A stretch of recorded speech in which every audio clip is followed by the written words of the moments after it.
It starts with something as ordinary as a flashing light in the rearview mirror, but within seconds everything spirals into chaos. Tires scream across asphalt, engines roar at impossible speeds, and city streets turn into deadly obstacle courses. Dash cams don't lie. They capture every heart-stopping second as drivers push their vehicles to the limit, trying to outrun the law in a desperate gamble that almost always ends in disaster. From high-speed freeway sprints to reckless urban escapes through crowded intersections, these chases reveal just how quickly panic, adrenaline, and poor decisions can turn a routine traffic stop into a terrifying life-or-death pursuit. Today, we break down 5 of the most terrifying high-speed police chases ever caught on dashcam. Moments where control was lost, consequences were ignored, and survival became the only thing that mattered.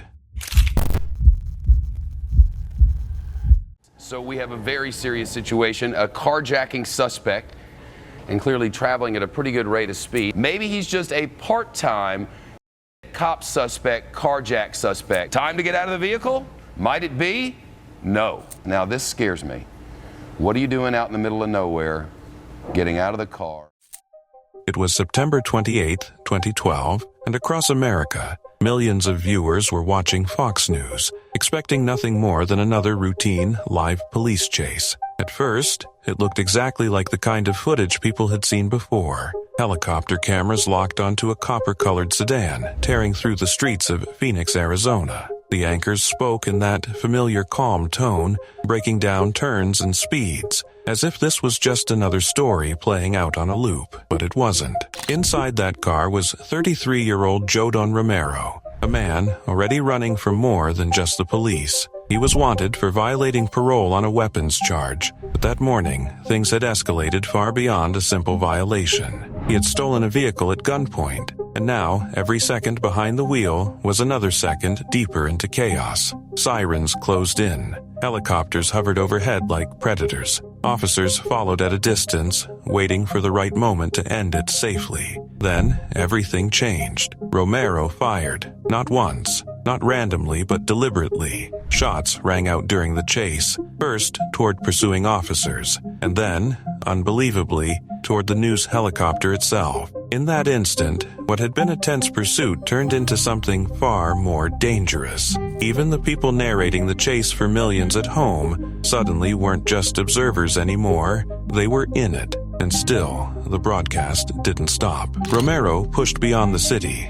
escaping into the vast, empty desert outside Phoenix. The pavement gave way to dirt roads. The dust rose behind him in thick, choking clouds, swallowing the car in fragments of movement and heat shimmer. For a moment, it almost felt like he might disappear into the landscape itself. Then, without warning, he stopped. The car door opened, and Romero stepped out. Millions watched as he stood alone in the middle of nowhere. At first, it was hard to understand what was happening. He began walking, unsteady, almost drifting across the frame. Something about his movement felt off, wrong in a way no one could immediately explain. Even in the Fox News studio, something shifted. Anchor Shepard Smith's voice lost its usual rhythm. The confidence faded. There was a pause, a hesitation, and then a quiet, uneasy admission. "This scares me." And it did. Romero suddenly dropped to his knees. For a brief moment, it looked like the chase was over, that maybe exhaustion or reality had finally caught up with him.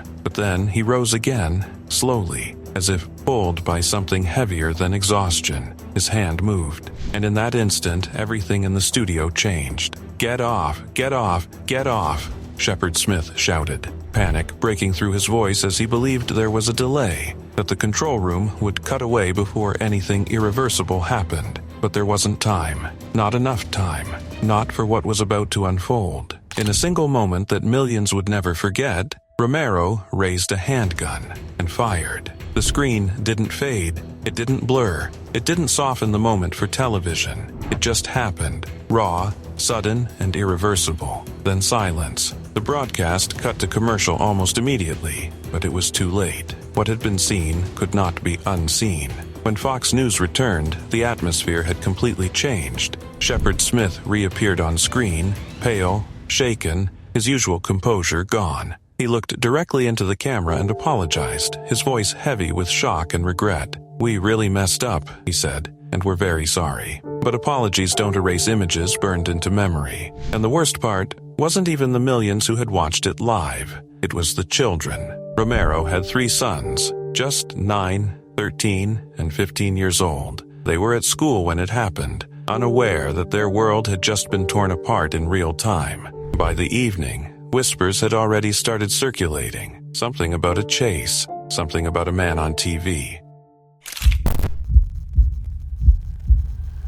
It was a November night in Evansville, Indiana, November 29th, 2017. Cold, quiet, the kind of evening where nothing seems out of place. 23-year-old Janie Carter had just left her mother's home with her partner, 26-year-old Terrence Barker, and their 2 young children, 2-year-old Princess and 7-month-old Prince. Before they drove off, Janie did what any mother would do without thinking twice. She carefully strapped both babies into their car seats in the back of their aging 2003 PT Cruiser. She leaned in, kissed them softly, and closed the doors, believing, just for a moment, that they were safe. Terrence slid into the passenger seat beside her. The engine started. The night moved on. But somewhere not far away, something else was already in motion. Around 7 p.m., Evansville police noticed a black 2017 Chevy Impala parked near Bayard Park Drive. The plates didn't match the vehicle. What began as a routine check quickly turned into something more serious. Officers approached, expecting compliance. Instead, the situation shattered in seconds. The driver and passenger bolted back into the car. The engine roared to life, tires screeched, and Frederick McFarland hit the gas. The chase was short, barely half a mile, but it was violent in every sense of the word. The Impala surged through the streets at speeds reaching 74 miles per hour, weaving through intersections with no hesitation, no regard, no pause for what might be ahead. Then came Monroe Avenue and Linwood Avenue, a simple intersection, ordinary, forgotten by most who pass it every day. McFarland ran the stop sign at full speed. At the exact same moment, Janie's PT Cruiser entered the intersection. There was no time to react, no time to brake, no time to understand what was happening. The impact was catastrophic. Metal collapsed into metal with a force that ripped through both vehicles instantly. The PT Cruiser was violently spun and thrown into a nearby tree, wrapping around the trunk in a twisted, unrecognizable shape of what had once been a family car. Inside, everything fell apart in seconds. 7-month-old Prince was thrown from the vehicle. 2-year-old Princess remained strapped in, but the force of the collision was unbearable. Terrence absorbed the worst of it in the passenger seat. Janie, badly injured and barely conscious, was left trapped in the wreckage, clinging to life in a scene that no one could have prepared for. A neighbor, Tanisha Given, heard the crash from nearby and ran outside. What she saw made her freeze in place. The crushed vehicle, the debris, the stillness that follows something irreversible. Within moments, police flooded the scene. Confusion spreading as officers initially believed they were dealing with the fleeing suspect's vehicle. Then a voice cut through everything. Faint, broken, barely there. My baby, my baby. Prince was declared dead at the scene. Princess was rushed to the hospital fighting for her life, but she didn't survive. Terrence died later from his injuries, and in the middle of the devastation, Janie survived. McFarland was arrested and later pleaded guilty to resisting law enforcement, receiving a 15-year sentence. But no sentence could reflect what had already been taken in those few seconds at an intersection that should have meant nothing at all. Janie later filed a lawsuit against the city of Evansville, arguing that the chase never should have happened over something as minor as false license plates. Years later, the city settled the case for $1.75 million, calling it a compromise, not an admission of fault. But for Janie, there was no legal outcome that could undo that night. A head-on crash today in South Texas left 8 people dead. Officials say police were chasing a suspected human smuggler when the driver crashed into an SUV, killing 2 people from Georgia. The morning of 2023 on U.S. Highway 57 near Batesville, Texas, began like any other. Inside a Chevrolet Equinox were Jose Lurma, 67, and his wife Isabel, 65. They had spent nearly half a century together. 49 years of marriage, routines built on love, familiarity, and time itself. That morning, they were traveling south, likely heading toward Mexico for a visit. Isabel had even posted a cheerful birthday message to a friend less than an hour earlier. To anyone watching from the outside, it was just another ordinary drive between two people who had already lived a full life side by side. They never saw what was coming. Not far away, a white 2009 Honda Civic was speeding down the same highway. Behind the wheel was a 21-year-old man from Houston. The vehicle was packed with 5 passengers, later identified as Honduran nationals believed to be in the country without legal documents. Authorities would later confirm it was part of a smuggling operation. When a Zavala County deputy attempted a traffic stop, the driver refused to pull over. Instead, he accelerated, triggering a high-speed chase through southern Texas. What followed was chaos at full speed. Witnesses described the Honda weaving violently across the highway, pushing harder and harder in an attempt to escape the pursuing patrol unit. Sirens closed in behind him, but the driver didn't slow down. Panic, urgency, and desperation all seemed to collide as the Civic pushed forward at reckless speed. Then came the moment everything changed. The driver pulled out to pass an 18-wheeler in a no-passing zone. It was a split-second decision, one that left no room for correction. Coming from the opposite direction was the Lurma's Chevrolet Equinox. There was no time to react. The collision hit like an explosion. Both vehicles met head-on with devastating force. The Equinox was instantly engulfed in flames, trapping Jose and Isabel inside as the wreckage twisted and burned. In seconds, the highway transformed into a scene of total destruction. All 5 passengers and the driver were killed instantly. In the span of moments, 8 lives were gone. Authorities later confirmed the incident as a smuggling-related pursuit gone catastrophically wrong. For investigators, it became another statistic in a growing pattern of high-speed chases along the border region. But for the Lurma family, there were no statistics, no reports, no headlines that could soften what had happened. Their son, Gairo, shared the news publicly, his words heavy with shock and grief. He described the loss of his parents as something that shattered his entire world. A fundraiser was launched to bring Jose and Isabel home for burial, and within days, messages of sympathy and support began to pour in. They were just 1 month away from celebrating their 49th wedding anniversary.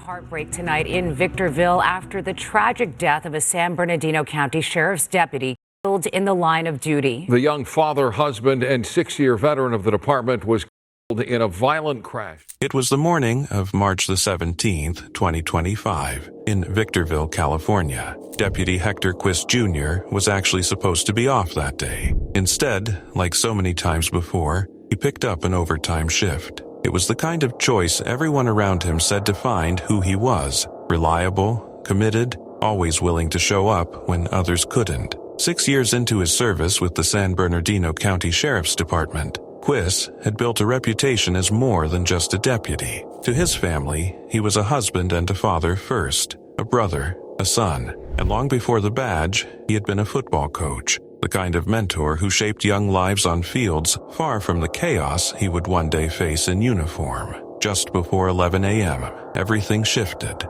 Deputies spotted a stolen vehicle near Mojave Drive and Amarosa Road. Behind the wheel was 22-year-old Ryan Dwayne Turner Jr., already known to law enforcement. His record was a pattern: vehicle theft, running from police, a prior pursuit that ended in a crash. He had even been sentenced for it before. But due to early release policies, he was back on the streets. And now, once again, he was behind the wheel of a stolen car. When officers attempted a stop, Turner refused. Instead, he accelerated hard. The chase exploded instantly. Speeds climbed past 100 miles per hour. The stolen vehicle tore through Victorville's streets, ignoring signals, weaving through intersections, turning an ordinary city into a high-speed corridor of danger. Sirens filled the air. Patrol units closed in, and Deputy Quiss joined the pursuit. For a brief moment, it seemed like just another chase. Dangerous, yes, but controlled. Then everything unraveled in seconds.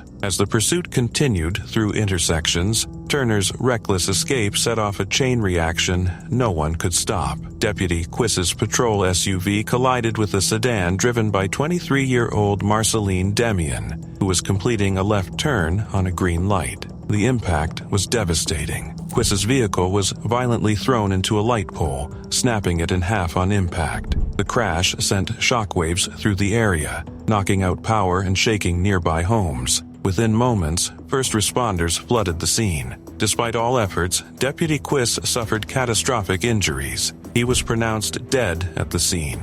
A father, a husband, and a man who had spent his life protecting others was gone in an instant. Demian survived, though seriously injured. Later, through tears, she explained she never saw the approaching patrol unit and believed the sirens were not active. "If I had seen him," she said, "I would have stopped." Turner, meanwhile, kept running. He abandoned the stolen vehicle near Zuri Lane and fled on foot before being captured. Even after being restrained, authorities said he attempted to escape again. Investigators later revealed he had been under the influence at the time of the chase. His charges quickly escalated to include evading police, vehicle theft, and second-degree murder. But beyond the legal case, Victorville was left trying to process what had been lost. Deputy Quiss was not just another name in uniform. He was a Rialto native, a Carter High School graduate, a former football coach, and a competitor in the National Public Safety Football League. To those who knew him best, he was driven,